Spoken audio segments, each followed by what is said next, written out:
Before Frank Lloyd Wright became famous for his revolutionary designs, he was still finding his style in the eve of the Victorian era. Hi everyone, Ken here. Today we are exploring the Winslow House in River Forest, Illinois. Make sure to hit that subscribe button so you never miss a fascinating episode of This House. When Frank Lloyd Wright was first emerging as a talented architect in the 1890s, he was working directly under and being inspired by architect Louis Sullivan at his architecture firm of Adler and Sullivan. Louis Sullivan had been called the father of skyscrapers and the father of modernism for his unique approach to design, which coined the term form follows function. While the young Frank was working at Sullivan's firm, he was introduced to William Winslow, whose business manufactured decorative ironwork. William initially wanted a house in what could be considered a precursor to the modern style. However, Louis Sullivan was far too busy designing large-scale buildings and had no interest in designing the house. That's when William approached Frank Lloyd Wright to grant him the privilege of designing the first Prairie Style house in the world. Finished in 1894, at a time when Queen Anne-style homes were the height of fashion, the Winslow House embraced the long horizontal lines of the Prairie Style below a low-pitched roof.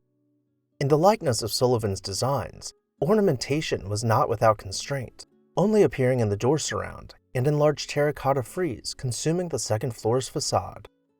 The house appeared in regular, albeit simple, form from the curb, even boasting a porte-cochere in traditional fashion.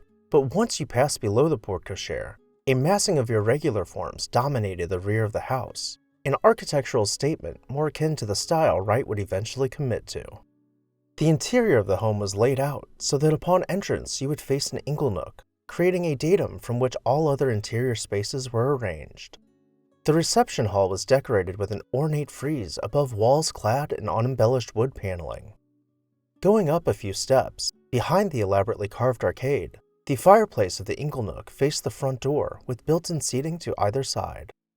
The living room was finished with decorative layers of millwork at its crown and paired with continuous linear elements on the walls, a precursor of the designs to come later in Wright's career.